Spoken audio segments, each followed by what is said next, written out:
Welcome to another session of your economics express series, जहां पे आपके वो सारे इकोनॉमिक्स से रिलेटेड टॉपिक्स जो आपको क्लियर नहीं होते, कंसेप्चुअल क्लैरिटी नहीं मिल पाती, डाउट्स रहते हैं, उन सबको we are covering within a span of just 10 minutes. And अभी तक बहुत सारे टॉपिक्स हम ऑलरेडी कवर कर चुके हैं, बट आज हम कौन सा टॉपिक यहाँ पे कवर करने वाले हैं, that is non normal cases of indifference curve, जो आपने ऑलरेडी यहाँ पर देख लिया है कि हमारा आज का टॉपिक रहने वाला है। So hello everyone, welcome to CUET PG 24/7। This is Priya, your educator and mentor for economy. And चलिए आपके लिए इस एक और टॉपिक को एकदम सिंपल एंड इजी बना देते हैं। तो देखो, टॉपिक का नाम कुछ ऐसा है कि मैम इंडिफरेंस कर्व के कुछ नॉन नॉर्मल केसेस, मतलब ऐसे केसेस, ऐसे सिचुएशन जहां पर हमें नॉर्मल वाला जो इंडिफरेंस कर्व है वो नहीं देखने को मिलता, बल्कि उसके अलावा कुछ और देखने को मिलता है। तो let's first talk about indifference curve. हम इंडिफरेंस कर्व के बारे में क्या जानते हैं? हमें पता है इंडिफरेंस कर्व हमें दो गुड्स के वो सारे पॉसिबल कॉम्बिनेशंस प्रोवाइड करता है जो कंज्यूमर को इक्वल लेवल ऑफ सैटिस्फैक्शन देते हैं। और जनरल या नॉर्मल केस के अनुसार ये जो इंडिफरेंस कर्व है वो कैसा होता है? हमारा जो नॉर्मल या जनरल केस है उस केस के अनुसार जो हमारा इंडिफरेंस कर्व है वो कुछ इस तरीके से बनता है, जो हमारा डाउनवर्ड स्लोपिंग होता है, कॉन्वेक्स टू दी ओरिजिन होता है। डाउनवर्ड स्लोपिंग क्यों होता है? क्योंकि एक गुड के कंजम्पशन को बढ़ाओगे तो दूसरे को कम करना पड़ेगा ताकि सैटिस्फैक्शन लेवल सेम मिलता रहे। और ये कॉन्वेक्स टू द ओरिजिन क्यों होता है? डिमिनिशिंग MRS की वजह से। अब देखो, ये तो है हमारा नॉर्मल केस, राइट, जहां पर हमारा इंडिफरेंस कर्व डाउनवर्ड स्लोपिंग है and convex to the origin है। बट हमारे पास काफी सारे नॉन नॉर्मल केसेस होते हैं जहां पर हमें इंडिफरेंस कर्व ऐसा नहीं देखने को मिलता, बल्कि कुछ और ही शेप होती है हमारे इंडिफरेंस कर्व की। और उन्हीं केसेस को हम लोग यहाँ पे एक एक करके करने वाले हैं clear. So let's first begin with the case of perfect substitute. So case number 1, अगर जो दो गुड्स हैं वो यहाँ पे परफेक्ट सब्स्टिट्यूट है, मतलब कंज्यूमर चाहे तो गुड एक्स की जगह गुड वाई ले सकता है या गुड वाई की जगह गुड एक्स ले सकता है। तो if two goods are perfect substitute, consumer उन दोनों ही गुड्स के बीच में अगर इंडिफरेंट होता है, तो ऐसे सिचुएशन में हमारे पास जो इंडिफरेंस कर्व बनकर आता है वो कॉन्वेक्स टू द ओरिजिन नहीं होता, बल्कि ये इस तरीके से बनता है। ये होती है डाउनवर्ड स्लोपिंग स्ट्रेट लाइन। ये हमारे इंडिफरेंस कर्व्स हैं, ये हमारे इंडिफरेंस कर्व्स हैं। तो यहाँ पे इंडिफरेंस कर्व कैसे है? हमारे downward sloping straight lines, downward sloping straight lines. अब ध्यान से सुनेंगे, जब हमारा indifference curve convex to the origin था, तब हमारे इंडिफरेंस कर्व की जो स्लोप थी, जिसे हम MRS बोलते थे, वो कैसी थी? डिमिनिशिंग थी। लेकिन यहाँ पर हमारे पास, क्योंकि हमारा जो इंडिफरेंस कर्व है उसकी शेप कुछ और है, that is downward sloping straight line है, तो उस सिचुएशन में हमारे पास जो MRS होती है वो कैसी होती है? यहाँ पे बच्चे हमारी जो MRS है वो कॉन्स्टेंट होती है। MRS के कॉन्स्टेंट होने का मतलब ये है कि जो सैक्रिफाइस टू गेन का रेशियो है वो एकदम सेम बना रहता है। फॉर एग्जाम्पल, अगर कंज्यूमर 2 यूनिट्स गुड वाई की सैक्रिफाइस करने को रेडी है हमारे गुड एक्स की एक और यूनिट को बढ़ाने के लिए, सो द रेशियो इज 2:1, तो वो 2:1 ही रहेगा, वो चेंज नहीं होगा। This is what we mean by constant MRS, जो हमें कहाँ मिलता है? जब हमारे परफेक्ट सब्स्टिट्यूट्स का केस होता है तब MRS हमारा कांस्टेंट होता है। और यहाँ पर हमारे पास जो इंडिफरेंस कर्व है वो इस शेप के बनते हैं। नेक्स्ट हमारे पास है परफेक्ट कॉम्प्लीमेंट। अब मान लो कि दो गुड्स कुछ ऐसे हैं कि दोनों गुड्स को कंज्यूमर को साथ में एक फिक्स्ड रेशियो में कंज्यूम करना है, तभी भाई हमारे कंज्यूमर को सैटिस्फैक्शन मिलता है, राइट। फॉर एग्जांपल, एक लेफ्ट शू के साथ एक राइट शू तो चाहिए, तभी उससे सैटिस्फैक्शन मिलेगा, तभी यूटिलिटी मिलेगी। या मान लो कोई और एग्जाम्पल कि लेट्स से एक कप कॉफी के साथ, एक टीस्पून कॉफी के साथ यहाँ पर 2 टीस्पून शुगर चाहिए, तो ये रेशियो एकदम फिक्स्ड है कि इस क्वांटिटी में दोनों को साथ में लेना है। तो अगर ऐसा केस है हमारे पास दो गुड्स का, तो हम उसे कहते हैं कि परफेक्ट कॉम्प्लीमेंट का केस है। और उस सिचुएशन में हमारे पास जो हमारा इंडिफरेंस कर्व होता है वो ऐसे एल शेप्ड बनता है, या फिर हम कहते हैं राइट एंगल्ड हमारी आईसी होती है। आईसी कैसी है? यहाँ पर हमारे पास हमारी एल शेप्ड है, ठीक है। अब देखो, यहाँ पर आईसी एल शेप्ड है, अगेन यहाँ पर भी हमें समझना पड़ेगा कि हमारी MRS कैसी होगी। तो बच्चे ध्यान से सुनेंगे, किंक पर, इस किंक पर हमारी जो MRS होती है वो अनडिफाइंड होती है, उसे डिफाइन नहीं कर सकते, वो अनडिफाइंड होती है, ठीक है।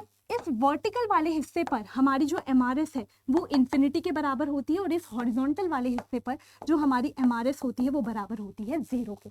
That is the another case. Third case पे चलते हैं, दैट इज कि अगर जो दो गुड्स हम यहाँ पर ले रहे हैं, जिन दो गुड्स के बारे में हम बात करें, अगर इन दोनों गुड्स में से कोई एक गुड न्यूट्रल है, या हम ये भी कह सकते हैं कि वो एक न्यूट्रल गुड है। अब ये समझने के लिए आपको सबसे पहले ये समझना होगा कि हम किसी गुड को न्यूट्रल गुड कब कहते हैं। बच्चे, अगर कोई गुड ऐसा है जिसको ज्यादा लेने से या कम करने से यहाँ पे कंज्यूमर की यूटिलिटी पे कोई फर्क नहीं पड़ता, तो उसी गुड को हम न्यूट्रल गुड कहते हैं, न्यूटर कहते हैं। ठीक है, ओके। अब मैं कह रही हूँ कि मान लो कि यहाँ पर हमारे पास दो गुड्स है, एक गुड X है और एक गुड Y है। ठीक है, नेक्स्ट से मैंने कहा कि ये जो गुड X है ना, ये एक न्यूट्रल गुड है, ये एक न्यूट्रल गुड है, और जो गुड Y है हमारे पास वो नॉर्मल वाला गुड है, वो नॉर्मल है। ठीक है, इसमें कुछ ऐसा नहीं है, नॉर्मल वाला केस है। ठीक है, तो मैंने कहा दोनों में से कोई एक गुड अगर मेरा न्यूट्रल गुड है, और वो एक गुड कौन सा है, गुड X है, तो मैंने यहाँ पे डायग्राम बनाया। मैंने कहा ये जो X है ये न्यूट्रल गुड है, और जो हमारा Y है वो तो नॉर्मल वाला केस ही है। तो जब हमारा X एक न्यूट्रल गुड होगा तो उस सिचुएशन में हमारा इंडिफरेंस कर्व कैसा बनेगा बच्चे? उस सिचुएशन में हमारा इंडिफरेंस कर्व ऐसा बनेगा, दैट विल बी हॉरिजॉन्टल। तो हमारी IC यहाँ पे कैसी होगी, हॉरिजॉन्टल। ये हमें क्या बता रही है कि गुड Y की तो एक स्पेसिफिक क्वांटिटी कंज्यूमर को चाहिए ही चाहिए, क्योंकि गुड X न्यूट्रल गुड है, तो गुड X को बढ़ा दो चाहे कम कर दो, कुछ भी चलेगा, उससे कंज्यूमर की यूटिलिटी पे फर्क नहीं पड़ता। तो यहाँ इंडिफरेंस कर्व हो गया हॉरिजॉन्टल। इसी का दूसरा केस देखो, मान लो मैंने दो गुड्स लिए थे, good X and good Y। मैंने कहा होता कि गुड X हमारा एक नॉर्मल केस है, ठीक है, नॉर्मल वाला गुड है, जबकि गुड Y मेरा एक न्यूट्रल गुड है। तो अगर गुड Y को मैं न्यूट्रल लेती तब हमारा जो इंडिफरेंस कर्व है वो कैसा बनता? तो यहाँ पर होता Y, इससे मैंने कहा था न्यूट्रल गुड, और X हमारा नॉर्मल गुड की तरह ही है। अब मैं कह रही हूँ कि गुड Y न्यूट्रल गुड है, तो उस सिचुएशन में हमारा जो इंडिफरेंस कर्व है वो वर्टिकल बनेगा। क्यों? क्योंकि मुझे गुड X की तो एक स्पेसिफिक क्वांटिटी चाहिए ही चाहिए, क्योंकि वो हमारा नॉर्मल गुड है। गुड Y से मेरी यूटिलिटी पे कोई असर नहीं पड़ता, तो इसकी कितनी भी क्वांटिटी मुझे चलेगी। तो यहाँ पे हमारा इंडिफरेंस कर्व बन जाता है वर्टिकल। ये है हमारा न्यूट्रल का केस, एंड डिपेंडिंग अपॉन कि किस गुड को हम न्यूट्रल गुड बोल रहे हैं, हमारा जो इंडिफरेंस कर्व है वो हॉरिजॉन्टल या वर्टिकल इस केस में बन सकता है। अब चलते हैं हम लोग हमारे फाइनल केस की तरफ। फाइनल केस क्या है, जिसमें हम लोग बहुत सारे केसेस को पढ़ने वाले हैं। अब ध्यान से सुनेंगे, इस फोर्थ केस को समझने के लिए, इस केस 4 को समझने के लिए आपको सबसे पहले ये समझना होगा कि गुड कमोडिटी हम किसे कहते हैं और बैड कमोडिटी किसे कहते हैं। देखो, अभी मैंने आपको बताया neutral commodity and neutral good किसे कहते हैं। सिमिलरली कॉन्सेप्ट होता है गुड कमोडिटी का एंड बैड कमोडिटी का। देखो, गुड कमोडिटी का मतलब क्या होता है? गुड कमोडिटी का मतलब होता है एक ऐसी कमोडिटी जिसको आप ज्यादा लेना प्रेफर करते हो, जैसे जैसे आप उसके कंजम्पशन को बढ़ाते हो आपकी यूटिलिटी बढ़ती है। ठीक है, ऐसे कमोडिटी को हम गुड कमोडिटी कहते हैं, जहां पर more of it is preferred to less, आप उसे ज्यादा लेना पसंद करते हो। जबकि बैड कमोडिटी ऐसी कमोडिटी है जिसको आप कम प्रेफर करते हो, और अगर आप इसके कंजम्पशन को बढ़ाते हो तो आपकी यूटिलिटी कम हो जाती है। ठीक है, so more of it will lower the satisfaction. अभी हमारे पास मैम बैड कमोडिटी कौन सी होती है? बैड कमोडिटी जैसे रिस्क है, कोई भी इंडिविजुअल ज्यादा रिस्क नहीं लेना चाहता, जैसे कि यहाँ पर हमारे पास और भी बहुत सारे एग्जाम्पल है। पॉल्यूशन है, तो ये बैड कमोडिटी है क्योंकि इसको ज्यादा हम लोग प्रेफर नहीं करेंगे, तो इसीलिए ये हमारे पास बैड कमोडिटी है।